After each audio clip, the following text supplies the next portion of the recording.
Bonjour la famille, j'espère que vous allez bien, que vous avez la santé. Si vous avez la santé, vous avez l'essentiel. L'Afrique peut-elle vivre en autarcie?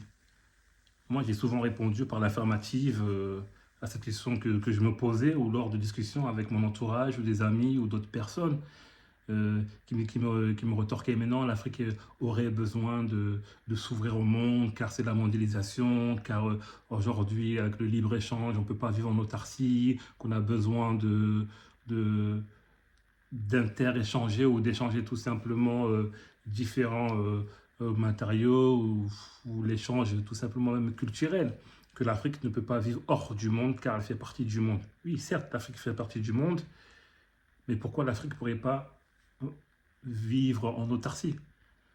Et moi, quand je dis que l'Afrique peut vivre en autarcie, c'est pour changer le rapport qu'on a même à l'Afrique et l'indépendance vis-à-vis de l'extérieur. L'Afrique, c'est une puissance maritime. C'est ce que vous regardez, la puissance maritime de l'Afrique en termes de superficie. Si on prend le continent dans son entièreté, bien évidemment, quand je parle de l'Afrique, moi, vous savez, je suis pas d'Africanisme, je suis convaincu des États-Unis d'Afrique. Donc c'est vraiment l'Afrique dans son ensemble, en passant par Alger jusqu'au Caire, passant par le Soudan jusqu'en Afrique du Sud, et pour remonter idéalement vers le Sénégal.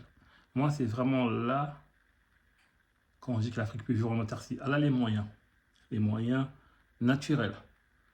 L'Afrique, ça peut être 6 mois de culture d'une certaine, de certains, on va dire, ingrédients, euh, du blé, du riz, ça peut se faire au sud. 6 mois plus tard, on peut faire une autre culture euh, au sud. D'ailleurs, Cheikh Anta Diop lui parlait de l'État fédéral de l'Afrique noire, il me semble, là, c'est de l'Afrique noire. Et du coup, là où il va même parler à un moment donné du Congo ayant un immense ou même l'un des plus grands débits au monde.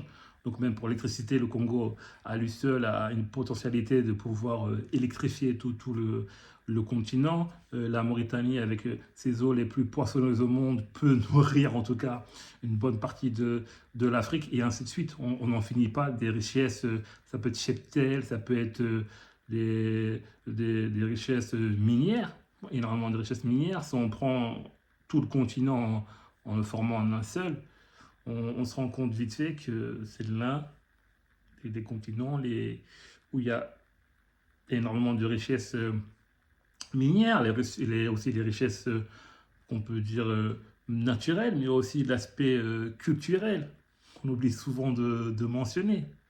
L'Afrique, c'est des milliers et des milliers de langues.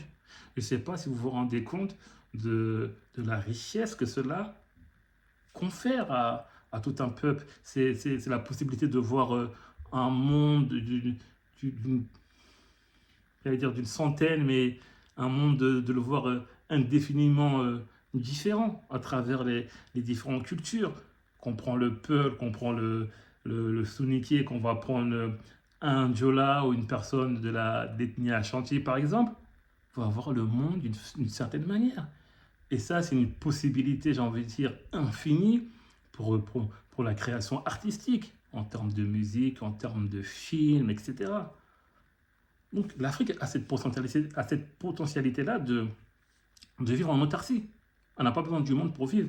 C'est-à-dire en elle-même, mais de manière organisée, de manière vraiment, j'allais dire, très, très ordonnée, que chaque coin de l'Afrique ben, s'occupe d'une partie, on va dire, de ce qu'a besoin l'Afrique en général. Ça peut être l'Afrique de l'Ouest, elle va plus s'occuper, je ne sais pas moi, par exemple, d'être une zone, on va dire, de création ça peut être de produits de première nécessité. L'Afrique centrale, ça va être plus pour, quand je dis l'Afrique centrale, c'est vraiment la zone géographique.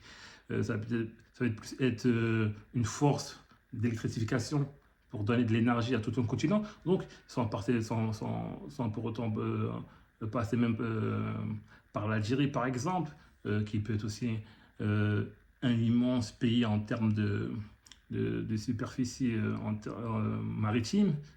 Donc, voilà pour pas trop me perdre dans tous ces différents propos, c'est pour dire qu'il y a une possibilité que l'Afrique vit en interdépendance. Elle a toutes les ressources nécessaires d'un point de vue minier, d'un point de vue culturel, d'un point de vue de l'intelligence, d'un point de vue de la spiritualité. Il y a énormément à faire. Donc, il faut se dire que c'est possible, en fait, c'est possible. Même si ça n'arrivera pas, parce que le monde, depuis qu'il est monde, c'est un monde d'échange. Mais avant de vouloir entrer dans ce monde-là d'échange, il faut au moins avoir les possibilités et la force, parce que c'est un rapport de force dans les échanges. Si on n'a pas le rapport de force nécessaire, ben forcément les échanges là vont être déséquilibrés. Oui, l'Afrique peut vivre en autarcie. Oui, l'Afrique se suffit à elle-même. C'est important de le retenir, je pense. À très bientôt la famille, d'ici là, portez-vous bien.